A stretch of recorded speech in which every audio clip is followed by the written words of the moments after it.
Hi friends, welcome to நிலை 360 Taylor. இந்த வீடியோவில் நம்ம என்ன பார்க்க போகிறோம் அப்படின்னா, கிறிஸ்மஸ்க்கு வந்து நமக்கு ஆர்டர் வந்துச்சா, எத்தனை ப்ளவுஸ் வந்துச்சு, நீங்கள் வந்து எவ்வளோக்கு தைச்சிங்க அப்படிங்கிற மாதிரி நிறைய பேருக்கு நிறைய கொஸ்டின் இருக்கும். அதுக்கான பதில் தான் இந்த வீடியோவில் இருக்க போது. நீங்கள் இந்த சேனலை இப்போ தான் ஃபஸ்ட் டைம் பார்க்குறீங்க அப்படின்னா சப்ஸ்கிரைப் பண்ணிட்டு பாருங்கள். அந்த சேனலில் வர எல்லா வீடியோ உங்களுக்கு ரொம்ப யூஸ்ஃபுல்லாக இருக்கும். வாங்க வீடியோக்குள்ளே போகலாம். நீங்கள் இன்னும் மிஷினில் உட்காந்து தைக்க ஆரம்பிக்கல அப்படின்னா தச்சிக்கிட்டே வீடியோ பாருங்கள். அப்போ உங்களுக்குமே ஒரு ப்ளவுஸ் தைச்ச மாதிரி இருக்கும். நீங்கள் வந்து வீட்டில இருந்து தைக்கிறேன், இல்லை கடை வச்சு தைக்கிறேன்க்கா அப்படின்னு எதுவாக இருந்தாலும் சரி, நம்ம கஸ்டமர் வந்து வரும்போது நம்ம பயன்படுத்திக்கிட்டா மட்டும்தான் நம்ம இந்த தொழிலை வந்து சம்பாதிக்க முடியும். நான் நிறைய வாட்டி சொல்லியிருக்கேன், நம்ம கிடைக்கும் போது பயன்படுத்திக்கிட்டா மட்டும்தான் இந்த தொழிலை வந்து நிறைய சம்பாதிக்க முடியும் அப்படிங்கிற மாதிரி. எப்போவுமே நமக்கு வந்து தீபாவளி, பொங்கல் அந்த மாதிரி டயத்துல தான் வந்து ரஷ்ஷாக இருக்கும், நிறைய சம்பாதிப்போம். கிறிஸ்மஸ் வந்து எனக்கு எப்போவுமே கம்மியாக தான் இருக்கும். உங்களுக்கு எப்படி இருக்கும் அப்படிங்கிறதுமே கீழே கமெண்ட் பண்ணுங்கள். எனக்கு வந்து இந்த டைம் வந்து நிறைய புது கஸ்டமர் வந்திருந்தாங்க. எனக்கே கொஞ்சம் ஆச்சரியமாக இருந்துச்சு. கிறிஸ்மஸ் டைமில் நமக்கு இவ்வளோ வந்து ஆர்டர் வர்றது இதான் ஃபஸ்ட் டைமு. நான் வந்து கிட்டத்தட்ட இந்த கிறிஸ்மஸ்க்கு மட்டும் நான் எவ்வளோ சம்பாதிச்சேன் அப்படின்னா 12,700 வரைக்கும் சம்பாதிச்சிருந்தேன். இந்த 10 நாளில் மட்டும், அந்த லாஸ்ட் 10 நாளில் மட்டும். கடைசி 3 நாள் வந்து பயங்கர ரஷ்ஷாக இருந்துச்சு. நிறைய பேருக்கு வந்து நான் தைக்க முடியாதுன்னு சொல்லியும் விட்டுட்டேன். ஏன்னா என்னால் முடியல. ஏன்னா ஒரு நாளைக்கு 10 ப்ளவுஸ் 11 ப்ளவுஸ் தைக்கிற மாதிரி ஆயிட்டு, நம்ம சிங்கிளாக உட்காந்து ஒரு 3 நாள் உழைச்சோம் அப்படின்னாலே நமக்கு வந்து முதுகு கை கால்லாம் வலிக்க ஆரம்பிச்சிடும். அதனால ஒரு 4 கஸ்டமர் கிட்ட நான் வந்து என்னால் முடியாதுக்கா, நீங்கள் நியூ இயர் கூட வாங்கிக்கிறீங்கன்னா தைச்சிக்கோங்க அப்படிங்கிற மாதிரி நான் சொல்லிட்டேன். அவங்களுமே வந்து அக்கா நியூ இயர் கொடுங்க பரவாயில்ல அப்படிங்கிற மாதிரி சொல்லிட்டு போயிட்டாங்க. ஏன்னா அந்த அளவுக்கு இந்த தடவை வந்து ரஷ்ஷாக இருந்துச்சு. நிறைய கஸ்டமர் வந்து என்னோட ரெகுலர் கஸ்டமர் வந்து நிறைய பேருக்கு என்ன ரெக்கமெண்ட் பண்ணியிருக்காங்க. எப்படி வந்தாங்க அப்படின்னு நம்ம விசாரிக்கும் போது தான் தெரிஞ்சுது. என்னோட ரெகுலர் கஸ்டமர் வந்து சொல்லியிருக்காங்க, அந்த அக்கா நல்லா தைப்பாங்க, நீங்கள் வேணால் ட்ரை பண்ணுங்க அப்படின்னு. அவங்க எல்லாருமே வந்து இதில் நான் என்கிட்ட வந்து புதுசாக வந்த கஸ்டமரில் நிறைய பேர் வந்து கடையில் தைக்கிறவங்க, கடையில் வந்து கடைசி நிமிஷம் கடைக்கு தான் போய் தைக்க போயிருக்காங்க. அந்த கடையில் வந்து அக்கா எங்களுக்கு வந்து நிறைய ஆர்டர் இருக்குது, என்னால் தைக்க முடியாது அப்படின்னு சொன்னதுனால எனக்கு நிறைய ப்ளவுஸ் வந்து வந்துருந்துச்சு. எப்போவுமே வந்து நமக்கு இந்த தொழிலை பொறுத்த வரைக்கும் கிடைக்கும் போது பயன்படுத்திக்கணும் அப்படிங்கிறது தான் என்னோட தாட்டு. உங்களுக்குலாம் வந்து கிறிஸ்மஸ் ஆர்டர் எப்படி இருந்துச்சு, நீங்கள் வந்து எத்தனை ப்ளவுஸ்லாம் தைச்சிங்க அப்படிங்கிறதுமே கீழே கமெண்ட் பண்ணுங்கள். பார்க்கும்போது நானும் தெரிஞ்சுக்கிறேன். நிறைய பேருக்கு வந்து அக்கா எனக்கு ப்ளவுஸ் ஆர்டர் வர மாட்டேக்கு அப்படிங்கிற மாதிரி நிறைய பேர் சொல்கிறீங்க. அதே மாதிரி நிறைய பேர் வந்து கையில் நிறைய ப்ளவுஸ் இருக்குக்கா, எனக்கு தைக்கவே தோண மாட்டேக்கு, நான் தைக்கணும்னு நினைக்கிறேன், என்னால் தைக்க முடியல அப்படின்னு நிறைய பேர் கமெண்ட் பண்ணுறீங்க. எப்போவுமே வந்து தைக்கணும் நமக்கு தோணுனா மட்டும்தான் நம்மளால வந்து தைக்க முடியும். நிறைய பேருக்கு இருக்கிற பிரச்சனை அப்படி என்ன அப்படின்னா, கஸ்டமர் வந்து நம்மகிட்ட வந்து கேட்கல, ஃபோன் பண்ணி கேட்கணும், அக்கா ப்ளவுஸ் ரெடி ஆயிட்டா அப்படின்னு கேட்டாதான் நிறைய பேர் வந்து தைக்கவே ஆரம்பிக்கிங்க. அந்த மாதிரி பழக்கம் உங்கள்கிட்ட இருக்கு அப்படின்னா கண்டிப்பா அதை மாத்திக்கோங்க. இந்த தொழில வந்து நிறைய சம்பாதிக்கணும்னு நினைக்கிறீங்க அப்படின்னா இந்த பழக்கம் கண்டிப்பா இருக்கக்கூடாது. அதே மாதிரி ஒரு கஸ்டமர் வந்து நம்மகிட்ட வந்து இன்னைக்குதான் ப்ளவுஸ் வேணும்னு கேட்டிருக்காங்கன்னா அந்த டைம் நம்ம எந்த எக்ஸ்கியூஸும் சொல்லாம நம்ம கரெக்டா கொடுக்கணும். டைம் வந்து கீப் அப் ஆகலை, அதாவது நம்ம வந்து கரெக்ட் டைமுக்கு கொடுக்கல அப்படின்னாலே நம்ம கஸ்டமர் நம்மளை விட்டு போயிடுவாங்க. அதனால தான் நான் எப்போவுமே சொல்லுவேன், கரெக்ட் டைமுக்கு கொடுத்து பழகுங்க அப்படிங்கிறது. இன்னொன்று, ஒரு கஸ்டமர் வந்து வெள்ளிக்கிழமை எனக்கு வேணும்னு கேட்டிருக்காங்கன்னா நீங்கள் புதன்கிழமையே கூப்பிட்டு கொடுத்தா கூட நல்லது தான். எப்போவுமே வந்து ஒரு நாள் முன்னுக்கட்டி கொடுத்துட்டோம் அப்படின்னா அவங்க போட்டு பார்க்குறதா இருந்தால் செக் பண்ணிவிட்டு ஏதாவது ஒரு கரெக்ஷன் இருக்குது அப்படின்னா கண்டிப்பாக திரும்ப வந்து கொடுப்பாங்க. அந்த மாதிரி வச்சுக்கோங்க. அப்போ உங்களுக்கும் கஸ்டமருக்கு வந்து எந்த பிரச்சனையும் வராது. இல்லை ஒருவேளை உங்கள் வீட்டிலேயே வந்து நீங்கள் மாற்றி சரி பண்ணி கொடுக்குற உங்களுக்கு முடியும் அப்படின்னா கண்டிப்பாக வீட்டிலேயே வந்து போட்டு பார்த்துட்டு அக்கா ஆல்டர் இருந்தா சொல்லுங்க, நான் இங்கேயே பண்ணித்தரேன் அப்படிங்கிற மாதிரி சொல்லிருங்க. இது வந்து ரொம்ப நல்லது.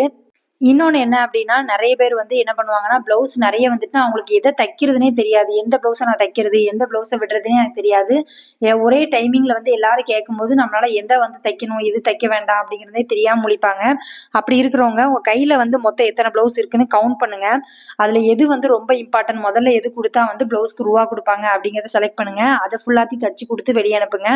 அதுக்கப்புறமா வந்து மற்ற ப்ளவுஸ் எல்லாம் தைங்க. இந்த வருஷம் வந்து முடிய போகுது அப்படிங்கும்போது நம்ம வந்து இந்த வருஷத்துல நம்ம வாங்கின ப்ளவுஸ் எதுவுமே நம்ம வீட்டில் இருக்கக்கூடாது அப்படிங்கிற மாதிரி மைண்ட் தாட்ல வைங்க. பெண்டிங் ப்ளவுஸ் ரொம்ப நாளாக உங்க வீட்டில் இருக்கு அப்படின்னாலும் அது எல்லாத்தையுமே தச்சு கொடுத்து வெளியே அனுப்புங்க.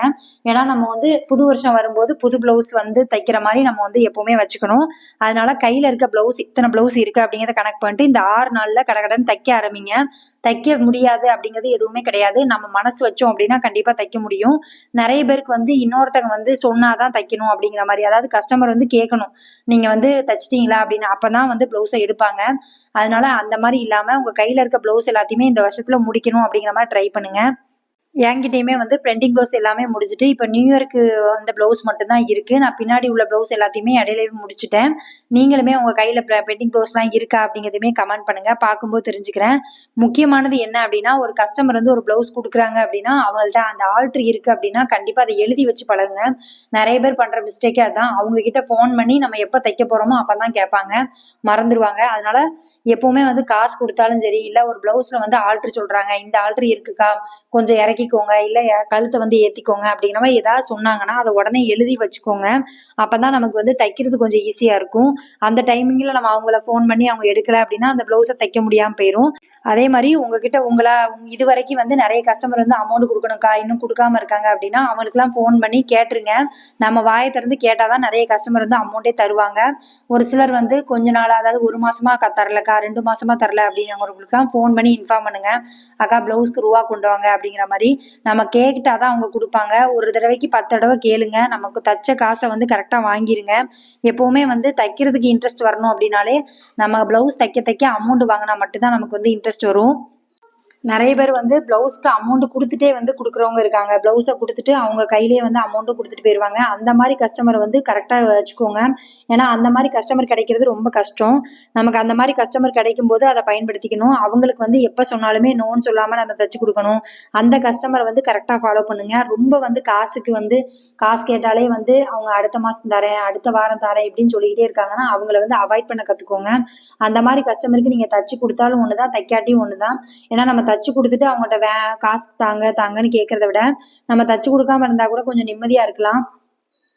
அதே மாதிரி உங்களுக்கு வந்து இந்த நியூ இயர்ல வந்து என்னெல்லாம் வந்து நீங்க இதெல்லாம் நான் ஃபாலோ பண்ணணும்னு நினைச்சிருக்கேன்க்கா, என் தொழில வந்து இந்த இடத்தெல்லாம் இம்ப்ரூவ் பண்ணணும்னு வச்சிருக்கேன் அப்படிங்கிற மாதிரி உங்களுக்கு என்னெல்லாம் தாட் இருக்கு அப்படிங்கிறத கீழே கமெண்ட் பண்ணுங்க. நான் வந்து நியூ இயருக்கு என்னெல்லாம் பண்ணலாம் அப்படின்னு இருக்கேன் அப்படிங்கிறத நெக்ஸ்ட் வீடியோல உங்களுக்கு கண்டிப்பா சொல்றேன். நீங்க வந்து உங்களுக்கு என்ன ஐடியா இருக்கு, இந்த நியூ இயர்ல இருந்து நான் என் தொழில இந்த விஷயம் மாத்தணும்க்கா, இல்லை இந்த பொருள் வாங்கணும், இந்த மாதிரி வந்து நான் பண்ணணும், இந்த மாதிரி ஒரு நோட் வந்து ப்ராப்பரா எழுதணும், இந்த மாதிரி சில விஷயங்கள் வந்து நான் என்ன மாத்திக்கணும்னு இருக்கேன் அப்படிங்கிற மாதிரி என்னவா இருந்தாலும் நீங்க கண்டிப்பா கீழே கமெண்ட் பண்ணுங்க. எனக்குமே அது வந்து யூஸ்ஃபுல்லா இருக்கும். ஏன்னா நீங்க சொல்லும் போது நானும் அந்த விஷயத்த செய்யலை அப்படின்னா கண்டிப்பா நான் அதையும் நோட் பண்ணிக்கிடுவேன். அதே மாதிரி டெய்லியுமே வந்து என்ன வேலையா இருந்தாலும் சரி ஒரு 2 மணி நேரமாவது மிஷின்ல உட்காந்தீங்க அப்படின்னா கண்டிப்பா உங்களுக்கு வருமானம் சம்பாதிக்க முடியும். உங்க பிளவுஸும் தைக்க முடியும். நிறைய பேர் வந்து ஒரு 2 நாள் உட்காந்து தைப்பாங்க, 3ஆவது நாள் வந்து தைக்கிறது கிடையாது, 4ஆவது நாள் தைக்க கிடையாது, அப்புறம் 2 நாள் கழிச்சு தைப்பாங்க. இப்படி தைச்சிங்கனாலும் உங்களுக்கு அதுல இன்ட்ரெஸ்டே இருக்காது. அதனால டெய்லி தைக்கிற பழக்கத்தை வந்து என்ன ஆனாலும் வச்சுக்கோங்க. ஞாயிற்றுக்கிழமை மட்டும் லீவ் விட்டுக்கோங்க. மற்ற டைமுக்கு கண்டிப்பா வந்து தைக்கணும் அப்படிங்கிற மாதிரி யோசிச்சுக்கோங்க.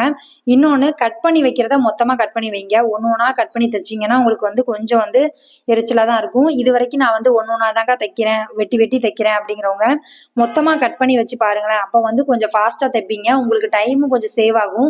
நான் அதே மாதிரி கட்டிங் பண்றதுமே வந்து ஃபுல்லா வந்து கட் பண்ணுங்க. எப்பவுமே வந்து மிஷின் கிட்ட போயிட்டு நான் பட்டிக்கு 2 துணி தேடினேன், இல்ல வந்து நான் வந்து கொக்கிப்பட்டி வீப்பட்டி இனிமே தான் கட் பண்ணணும், இல்ல வந்து கையை வந்து இனிமே தான் கட் பண்ணணும் அப்படிங்கிற மாதிரி இல்லாம மொத்தமா வந்து ப்ராப்பரா கட் பண்ணிட்டு அதுக்கப்புறம் தைங்க. கண்டிப்பா உங்களால வந்து ஃபாஸ்டா தைக்க முடியும். மினிமம் வந்து ஒரு பிளவுஸ்க்கு வந்து 40 நிமிஷம் வரைக்கும் எடுக்கலாம். அதுக்கு மேல எடுக்கிறீங்க அப்படின்னா உங்க டைம் ரொம்ப அதிகமா இருக்கு அப்படிங்கிறது அர்த்தம். அதனால இன்னும் கொஞ்சம் வந்து கம்மி பண்ணதுக்கு ட்ரை பண்ணுங்க. மினிமம் வந்து ஒரு 1/2 hourல ஒரு பிளவுஸ் தைக்கிற மாதிரி நீங்க உங்களை வந்து தயார்படுத்திக்கோங்க. இந்த வீடியோ பாக்குறவங்க இன்னையில இருந்து யோசிச்சுக்கோங்க, நான் அடுத்த வருஷத்துல இருந்து மாசம் வந்து நான் இவ்வளவு ரூபாய் சம்பாதிக்கணும் அப்படிங்கிற மைண்ட் தாட்ல இருங்க. அப்ப வந்து நம்ம வந்து ஒரு டார்கெட் வச்சு நம்ம தைக்கிறோம் அப்படின்னா கண்டிப்பா டெய்லி தைக்க தோணும். ஏன்னா இந்த மாசம் நான் இவ்வளவு ரூபாய் சம்பாதிக்கணும், இவ்வளவு அமௌண்ட் வந்து நம்ம வந்து சீட்டு கட்டணும், இல்ல வந்து ஒரு பேங்க்ல சேவிங்ஸா வைக்கணும், இல்ல பிள்ளைங்க ஃபீஸ் கட்டுறதுக்கு மாசம் இவ்வளவு ரூபாய் சேர்த்து வைக்கணும் அப்படிங்கிற மாதிரி உங்களுக்குள்ளேயே வந்து ஒரு டார்கெட் வச்சுக்கோங்க. அப்பனாதான் அதை நோக்கி ஓடும்போது நம்ம வந்து கண்டிப்பா வந்து சேர்த்து வைக்கணும் அப்படிங்கறதுக்காகவே வந்து தைக்க ஆரம்பிப்போம். இன்னும் ஒரு சிலருக்கு வந்து பொங்கல்லாம் வருதுக்கா, நிறைய வேலை வீட்லயே இருக்கும், அதை வச்சுட்டு எப்படி தைக்கிறதுன்னு தெரியல அப்படின்னு இருக்கிறவங்க கண்டிப்பா வந்து கொஞ்சம் கொஞ்சமா வேலையை பாருங்க. ஏன்னா நம்ம வந்து ஒரே நாள்ல உட்காந்து வேலை பார்க்க முடியாது. கொஞ்சம் கொஞ்சமா ஒவ்வொரு ரூமா வந்து கிளீன் பண்ண இப்பவுமே ஆரம்பிச்சிருங்க. ஏன்னா பொங்கல் வேலைங்கிறது ரொம்ப பெருசா தான் இருக்கும். அதுவும் டெய்லர் தொழில இருக்கிறவங்களுக்கு பொங்கல் வேலையும் பார்த்துட்டு தைக்கிறதும் கொஞ்சம் கஷ்டம்தான். அதனால இப்ப கிடைக்கிற கேப்லயே வந்து நீங்க வந்து மினிமம் வந்து ஒவ்வொரு ரூமா வந்து கொஞ்சம் கொஞ்சமா ஒற்றை அடிச்சு எல்லா வேலையும் கிளீனிங் ஒர்க் எல்லாமே முடிச்சிட்டீங்கன்னா உங்களுக்கு பொங்கல் டைம் வந்து தைக்கிறது கொஞ்சம் ஈஸியா இருக்கும். நிறைய பேர் வந்து பொங்கலுக்கு முந்தின நாள் உட்காந்து கிளீன் பண்ணிட்டு இருப்பீங்க. ஏன்னா நம்ம தைக்க வேண்டியது இருக்கும், கிளீன் பண்ணவும் இருக்கணும். அப்படிங்கும்போது 2 வேலையும் நம்மளால செய்ய முடியாது. அதனால இப்பல இருந்தே வந்து கொஞ்சம் சின்ன சின்னையா வந்து தொடச்சி நம்ம வந்து எதெல்லாம் கழுவ முடியுமோ அதெல்லாம் கழுவி காய வைக்கிற வேலை, இந்த வேலையெல்லாம் வந்து ட்ரை பண்ணுங்க. ஏன்னா வீட்டுல இருந்து நம்ம ஒரு வேலை பார்க்குறோம் அப்படிங்கும்போது நமக்கு வந்து 2யுமே வந்து மேனேஜ் பண்ணி கொண்டு போறது கொஞ்சம் கஷ்டம்தான். அதனால நான் வந்து எப்பவுமே அப்படிதான் இப்பல இருந்தே வந்து கொஞ்சம் கொஞ்சமா வந்து கிளீன் பண்ண ஸ்டார்ட் பண்ணிட்டேன். எனக்கு கிடைக்கிற நேரத்துல வந்து கிளீன் பண்ணிட்டோம் அப்படின்னா கொஞ்சம் வந்து பொங்கல் டைம் கொஞ்சம் ஈஸியா இருக்கும். பொங்கலுக்குமே வந்து எல்லாரும் ட்ரெஸ் எடுப்பாங்களா, எல்லாரும் தைக்க குடுப்பாங்களான்னு தெரியாது. ஆனா, நமக்கு ஓரளவுக்கு அமௌண்ட் வர்ற அளவுக்கு நமக்கு வந்து ப்ளவுஸ் கண்டிப்பா வரும். அதனால நீங்களுமே வந்து கொஞ்சம் அதுக்கு தயாராகணும் அப்டின்னா, இப்ப கிடைக்கிற கேப்ல வந்து நம்ம வீட்டு வேலையெல்லாம் கொஞ்சம் கொஞ்சம் பார்த்துட்டோம் அப்டின்னா, நமக்கு அந்த டைமிங்ல வந்து கொஞ்சம் ஈஸியா இருக்கும். ஒரே நாள்ல வந்து நம்ம எல்லா வேலையும் பார்த்தோம் அப்டின்னா, மறுநாள் நமக்கு உடம்பு சரியில்லாம வந்துரும். அதனால நீங்க உடம்பையும் பார்த்துக்கோங்க. எப்பவுமே வந்து நம்ம தைக்கிறது எவ்வளோ முக்கியமோ, அதே மாரி நம்ம உடம்பையும் பார்த்துக்கிறது ரொம்ப முக்கியம். ஒரு சின்ன சின்ன வேலை வந்து செய்யும்போதே செஞ்சுட்டோம் அப்டின்னா, நமக்கு வந்து வேலை வந்து வீட்லயும் கம்மியா இருக்கும். அதனால அதையும் பார்த்துக்கோங்க. Thank you friends. இவ்வளோ நேரம் வீடியோ பார்த்ததுக்கு ரொம்ப நன்றி. இந்த வீடியோ வந்து உங்களுக்கு பிடிச்சிருக்கும்னு நினைக்கிறேன். பிடிச்சிருக்கு அப்படின்னா லைக் பண்ணுங்க, கமெண்ட் பண்ணுங்க, ஷேர் பண்ணுங்க. இந்த மாதிரி வீடியோ வேணும் அப்படின்னாலும் கீழே கமெண்ட் பண்ணுங்க. உங்க ஃப்ரெண்ட்ஸ் யாராவது இப்போ தான் தையல் தொழில் பழகுறாங்க அப்படின்னா அவங்களுக்கு இந்த வீடியோவை ஷேர் பண்ணி விடுங்க. அவங்களுக்கு இந்த வீடியோ வந்து ரொம்ப யூஸ்ஃபுல்லா இருக்கும். அதே மாதிரி கிறிஸ்மஸ்க்கு நீங்க எவ்வளவு வந்து சம்பாதிச்சீங்க, எவ்வளவு பிளவுஸ் வந்துருந்துச்சு அப்படிங்கிறதையுமே கீழே கமெண்ட் பண்ணுங்க. பார்க்கும்போது நானும் தெரிஞ்சுக்கிறேன். Thank you friends. இவ்வளவு நேரம் வீடியோ பார்த்ததுக்கு ரொம்ப நன்றி. தேங்க்யூ.